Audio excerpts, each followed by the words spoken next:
धाकड़ खबर, बेखौफज़ुमा बेबाक अंदाज।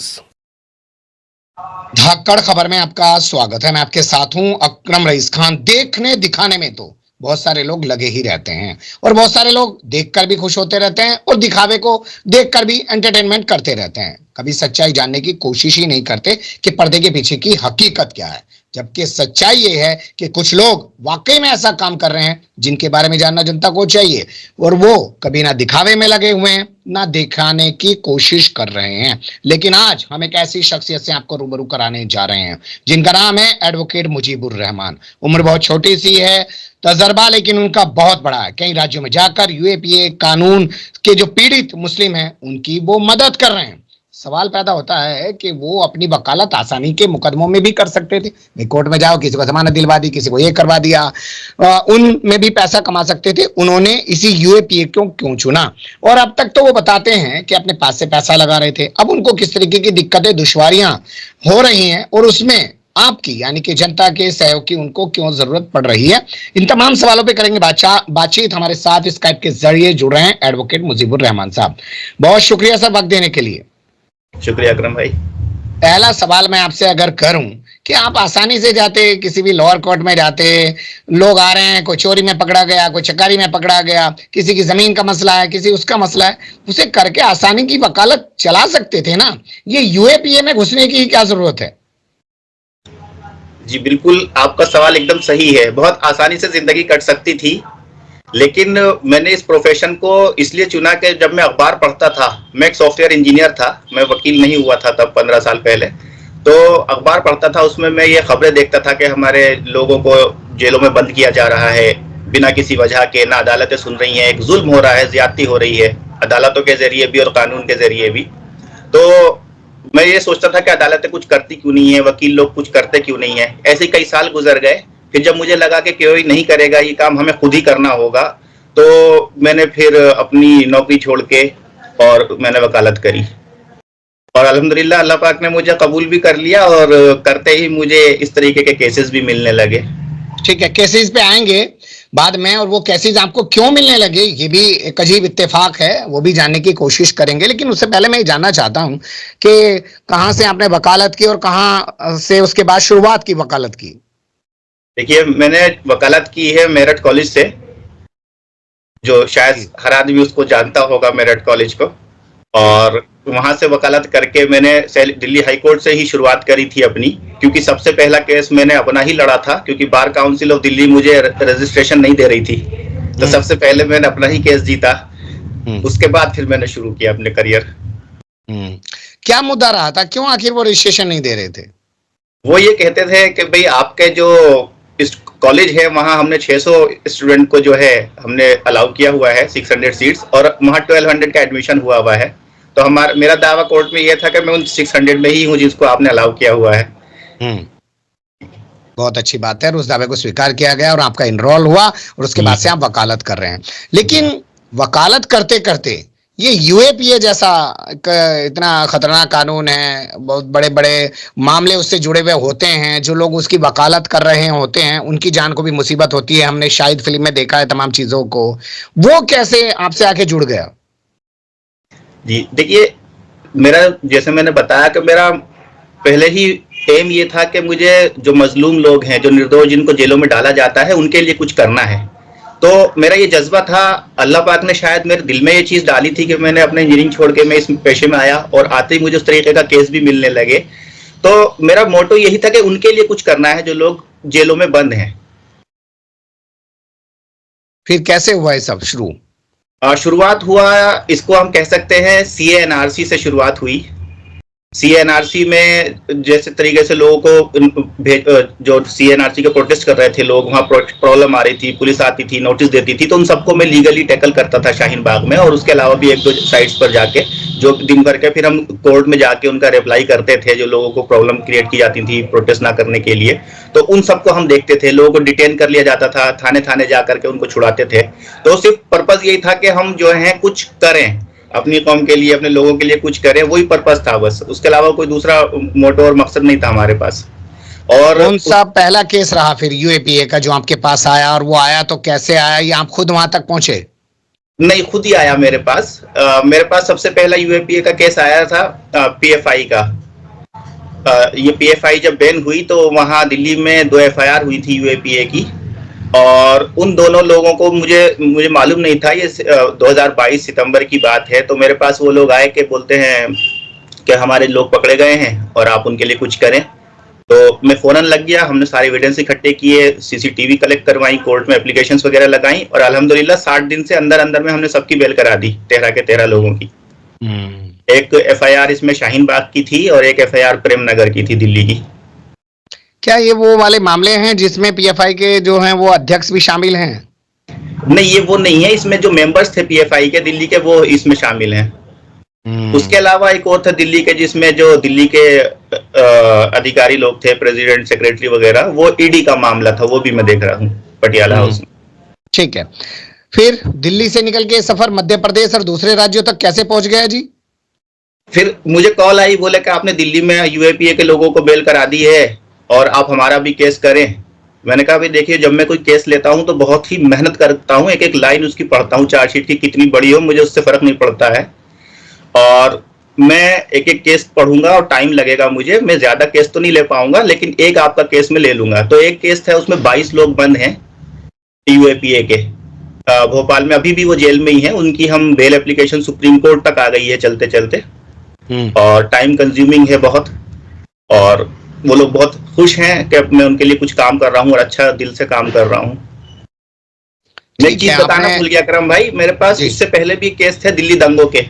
अच्छा। जो एफआईआर नंबर 59, वो मैं मिस कर गया। एफआईआर नंबर 59 जिसमें उमर खालिद, शर्जील इमाम वगैरह ये जेल में है, ये भी जो है मेरे पास है। और उसके अलावा भी 3-4 केसेस हैं दिल्ली दंगों के, लेकिन वो यूएपीए के नहीं है, उसमें अलग अलग सेक्शंस हैं। और मेरा सवाल ये है, आपकी जानकारी अभी तक जो मेरे पास आई है कि दिल्ली में तो 2 महीने में जमानत मिल गई 13 लोगों को। भोपाल वाले जो आप एमपी के बता रहे हैं, उनको अभी तक जमानत नहीं मिल पाई है। ऐसे ही शर्जील इमाम को नहीं मिली है, उमर खालिद को नहीं मिली है। तो जज का भी तो फर्क पड़ता होगा ना। एक जज है उसने दे दी जमानत, दूसरे जज है वो देना ही नहीं चाहते। जी, कई बार मैं कहना नहीं चाहूंगा, लेकिन मैं फिर भी दूसरे तरीके से कह दूंगा, जज का ट्रांसफर भी हो जाता है अगर वो रिलीफ दे देता है तो। या वकील पे ही सबको डिपेंड करता है कि वो पैर भी मजबूत करे तो जज कैसा भी हो जमानत देगा ही देगा? वकील पे 50% डिपेंड करता है और जज पे भी डिपेंड करता है। अगर आप बहुत अच्छी दलील कर दे, सब कुछ कर दे, लेकिन जज ने सोच लिया है कि आपको रिलीफ नहीं देना, तो फिर वो कुछ भी नहीं हो सकता आपके साथ। लेकिन जज अच्छा है और आप पैरवी अच्छी नहीं करें तो भी मुश्किल हो जाती है। तो 50-50 है ये गेम। ठीक है, अभी तक आपके पास कितने केस आ चुके हैं यूएपीए के? यूएपीए के तकरीबन मेरे पास 5 केसेस हैं, जिसमें 3 दिल्ली के हैं। एक दिल्ली दंगों का केस है और 2 पीएफआई से रिलेटेड केस हैं। उसके अलावा एक एमपी में पीएफआई से रिलेटेड केस है, और एक एसयूटी है, हरकतुल तहरीर, वो भी भोपाल का केस है। क्या इन सारे केसेस को क्लब करके सुप्रीम कोर्ट में अलग से कोई वाद नहीं दाखिल किया जा सकता कि यूएपीए के जरिए किस तरीके से लोगों का उत्पीड़न किया जा रहा है? वो ज्यादा बेहतर नहीं रहता, सभी को रिलीफ मिल जाता? नहीं, एक्चुअल में इस तरीके से कलेक्टिव एफर्ट जब हम लगाते हैं ना, तो वो एक पॉलिटिकल इशू बन जाता है कि हमें केस टू केस देखना होता है कि जो एलिगेशंस लगे हैं वो सही है कि नहीं, या फिर हम जो प्रीवियस लोगों का एक्विटल हुआ है उन केसेस की बिहाफ पे कि भाई देखिए ये 50 केसेस थे, इनमें से 40 का एक्विटल हो गया, बरी हो गए हैं 10-10 साल के बाद, 20-20 साल के बाद लोग, तो ये ना हो इसके लिए क्या गाइडलाइन बनाई जाए, उसको लेके जा सकते हैं। लेकिन जो एग्जिस्टिंग केसेस हैं उसको ले जाके सुप्रीम कोर्ट में डालने से मुझे नहीं लगता कोई रिलीफ मिलेगा। बेटर यही है कि हम उसको एविडेंस के ऊपर खत्म करें, उसके ऊपर जो हमारे ऊपर एलिगेशंस है उसको फैक्ट्स के ऊपर जाके हम 1 by 1 क्रैक करें। ठीक है, अब मैं आपसे समझना चाहता हूं स्वभाव के बारे में, एक आदत के बारे में जो आजकल शायद कुछ जजों की बन गई है। उन्होंने देखा अरे एनएसए लगा हुआ है, हटाओ इसको, साल भर से पहले इसको सुनेंगे नहीं। अरे यूएपीए लगा हुआ है, हटाओ इसको अभी नहीं सुनेंगे। ये मिजाज क्या आपको नजर आता है अदालतों में? बिल्कुल नजर आता है, बिल्कुल नजर आता है। तो वो साफ मना कर देते हैं, देखते ही कि भाई हम नहीं सुनेंगे इस केस को। अभी मैं आपको एक छोटा सा एग्जांपल दूंगा। एक 207 का कंप्लायंस होता है जिसके अंदर कोर्ट को हमें कंप्लीट चार्जशीट देनी होती है अक्यूज को, और वो चार्जशीट कोर्ट की लैंग्वेज में होनी चाहिए। जैसे दिल्ली में इंग्लिश चल रही है, हिंदी चल रही है, तो वो उस लैंग्वेज में होनी चाहिए। हमें जो चार्जशीट दी गई भोपाल में, वो कुछ पेपर तमिल में थे, कुछ कन्नड़ा में थे, कुछ उर्दू में थे। और हमने जब कोर्ट से कहा कि जनाब ये हमें ट्रांसलेट करके दी जाए, तो कोर्ट ने मना कर दिया। तो मुझे ये समझ में नहीं आता, चलो फिर भी मैं कहीं से ट्रांसलेट करवा लूंगा, कोर्ट उसको कैसे कन्विक्शन करेगा जबकि वो कोर्ट की लैंग्वेज में नहीं है। बस कोर्ट का काम है हमारी हर चीज को डिनाई करना। मैं सच बता रहा हूँ, बस हमारे चाहे हम सही भी हैं तो भी डिनाई करना, हम गलत है तो भी डिनाई करना, एक डिनाइल मोड में आ जाता है। बहुत ही रेयर ऐसा। अच्छा ठीक है, अब समझ रहा हूं मैं। अब आपको क्या दिक्कतें आ रही हैं काम करने में, और यहाँ सवाल ये भी पैदा होता है कि क्यों लोग आपकी मदद करें? देखिए, जो लोग मुझे जानते हैं या मेरा काम देखते हैं, मेरा पर्पस क्या है कि लोगों, ज्यादा से ज्यादा लोग जो अंदर हैं उनको रिलीफ मिले। एक्चुअल जो उनके लिए लॉयर्स हैं वो काम करें। मैंने इंडिया में मैं चल रहा हूँ, कई स्टेट्स में मैं गया, मेरे पास कई स्टेट के केसेस आए। इसमें मेनली मैंने ये देखा कि जो वहाँ लॉयर्स हैं वो मेहनत नहीं करते हैं, वो इतने कॉम्पिटेंट भी नहीं है, ना इतनी लॉ की नॉलेज है, वो केस को खत्म कर देते हैं, बिगाड़ देते हैं। फिर उसके बाद जब वो मेरे पास आते हैं तो मुझे लगता है कि क्या क्या गलतियां इसके अंदर हो गई जो हमें रिलीफ दे सकती थी। जैसे कि कुछ अरेस्ट के होते ही कुछ चीजों को चैलेंज किया जाता है, अरेस्ट को ही चैलेंज किया जाता है, वो सब चीजें कुछ भी नहीं करते हैं। लेकिन जब मेरे पास कोई केस आया, इनमें जो दिल्ली का केस आया, वो फर्स्ट डे ही मेरे पास आ गया था, तो जो भी इमीडिएट एक्शन लेने होते हैं वो मैंने लिए, जिसकी वजह से वो लोग बाहर निकल पाए।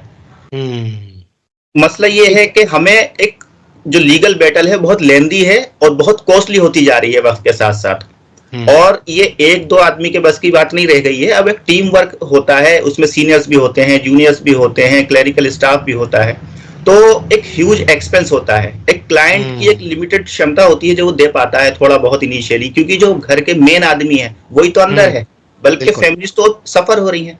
बल्कि मैं आपका क्रम भाई सच बताऊंगा, कुछ लोग तो ऐसे हैं जो मेरे क्लाइंट्स हैं कि जिनको हम आपस में कलेक्शन करके मंथली कुछ ना कुछ दे देते हैं, राशन वगैरह के लिए।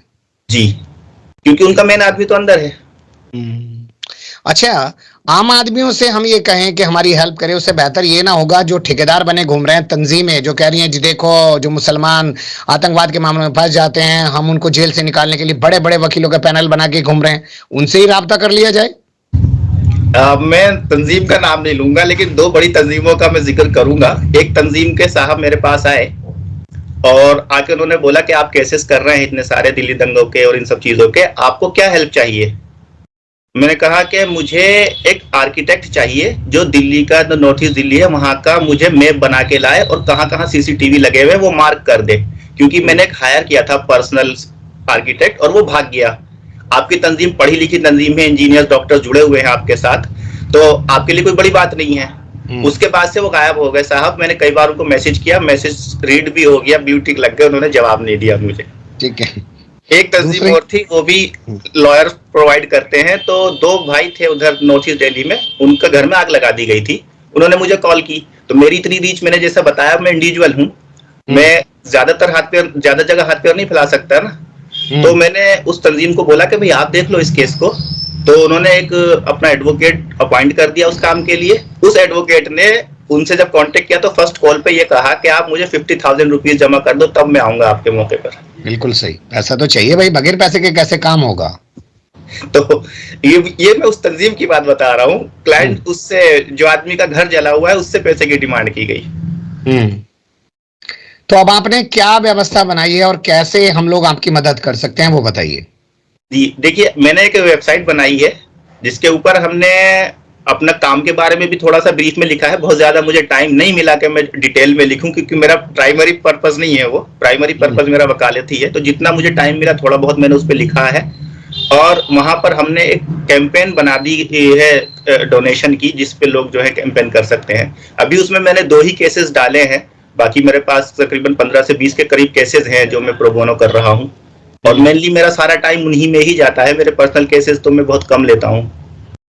चलिए, आपकी उस वेबसाइट का लिंक हम लोग अपने डिस्क्रिप्शन में देंगे, बल्कि अपने डिस्प्ले पर उस वेबसाइट की तमाम जानकारी देंगे। अगर आप लोगों को लगता है कि वाकई में एडवोकेट मुजीबुर रहमान कुछ काम कर रहे हैं, और खतरात तो अलग हैं, वो तो एक अलग चीज़ है, लेकिन पैसे से जो मदद की जा सकती है ताकि उनकी भागदौड़ आसान हो पाए, वो 4 और साथी अपने साथ जोड़ लें, चल भैया तू उधर चला जा, मैं ये वाला केस देख लेता हूँ, ये वाली प्रक्रिया में वो थोड़ा आगे बढ़ जाए, और तो आप कर सकते हैं। इसके अलावा मैं आपसे एक सवाल और इसको लेके करना चाहता हूँ क्या आपको नहीं लगता है कि वकीलों की एक बड़ी टीम बना ली जाए जो स्थानीय लेवल पे भी हो, जिलों पर भी हो, जो वाकई में उसको ट्रेंड किया जाए, वो जो ढर्रे की और ठर्रे की वकालत कर रहे हैं उससे निकलकर वाकई में वो टेक्निकल चीजों पे काम करना शुरू करें? उसके लिए भी तो काम करना चाहिए। अकरम भाई, आपने मेरे दिल की बात कह दी, और मैं इस प्रोजेक्ट के ऊपर काफी सालों से काम कर रहा हूँ, लेकिन ये अभी कंप्लीट नहीं हो पा रहा। यही जो आप, क्योंकि फर्स्ट लेवल जब किसी को प्रॉब्लम होती है ना, तो आदमी हमारे पास नहीं आता, वो डिस्ट्रिक्ट लेवल पे जो कोर्ट में जो वकील बैठे होते हैं उसके पास जाता है सबसे पहले, और उसको अगर सही सॉल्यूशन वहीं मिल जाए ना, तो उसका केस ये समझ लीजिए कि 50% जीत की तरफ हो जाता है, इंसाफ मिलने के चांसेस बढ़ जाते हैं। तो ऐसा बिल्कुल होना चाहिए कि हर एक कोर्ट में कम से कम एक एक दो दो लोग हमारे ऐसे हों जो तो इमीडिएट उनके लिए काम करने कुछ के लिए ट्रेनिंग रेडी। का कोई सेशन चलाइए, उन लोगों को ट्रेंड बिल्कुल, करिए, ऐसा कुछ चले। बिल्कुल, जी, बिल्कुल। मैं आपको एक वाकया बता देता हूँ। एक झगड़ा हो गया मियाँ बीवी का, बीवी चली गई, शौहर हैं वो मेरे साथ, उन्होंने कहा चलो यार कोई वकील करा दो, मेरी बीवी नहीं आ रही। हम गए वकील साहब के पास, मुस्लिम ही थे वकील साहब भी। हमने कहा यार इनका मसला है, इनकी बीवी नहीं आ रही। तो उन्होंने कहा हम सेक्शन 9 का मुकदमा डालेंगे। तो मैं भाई से एक पत्रकार हूँ, हमने कहा कोई इन्होंने हिंदू मैरिज एक्ट में शादी की है क्या जो सेक्शन 9 का मुकदमा डालोगे? ये निकाह किया है इन्होंने। तो ये हाल वकीलों का है, बताइए, उसे ये भी नहीं पता कि कौन सा मुकदमा डालना है। जी जी, बहुत मेरे पास आते हैं कुछ केसेस ऐसे जो वो डिस्ट्रिक्ट कोर्ट से एकदम खत्म हो चुके होते हैं, मतलब जीते हुए केसेस को हार के कन्वर्ट करके वो हमारे पास आते हैं। कुछ ज्यादा कुछ रह नहीं जाता करने के लिए हमारे पास। चलिए खैर, बातचीत का सिलसिला हम ये जारी रखेंगे और आपसे बहुत सारे पहलुओं पर बात भी करते रहा करेंगे बीच बीच में कि किस केस में क्या चल रहा है या उस परिवार की क्या स्थिति है और वो किस तरीके से क्या क्या चीजें उसमें निकलकर सामने आ रही है। हालांकि मजबूरी भी होती है कि अदालतों के जुड़े हुए जो मामले होते हैं उनपे मीडिया में ज्यादा बात करनी भी नहीं चाहिए, लेकिन फिर भी कुछ चीजों जिसमें आपको महारत हासिल हो चुके, जिसमें आप जो है कुछ कर चुके हैं, लोगों को रिलीफ दिलवा चुके हैं, उन पर हम जरूर बात करेंगे ताकि कुछ नजीरे बने और लोग उससे जो है कुछ इबरत हासिल करें। बहुत शुक्रिया, आपने वक्त दिया। फिर आपके साथ किसी और मुद्दे पर जुड़ने की करेंगे कोशिश। मेहरबानी।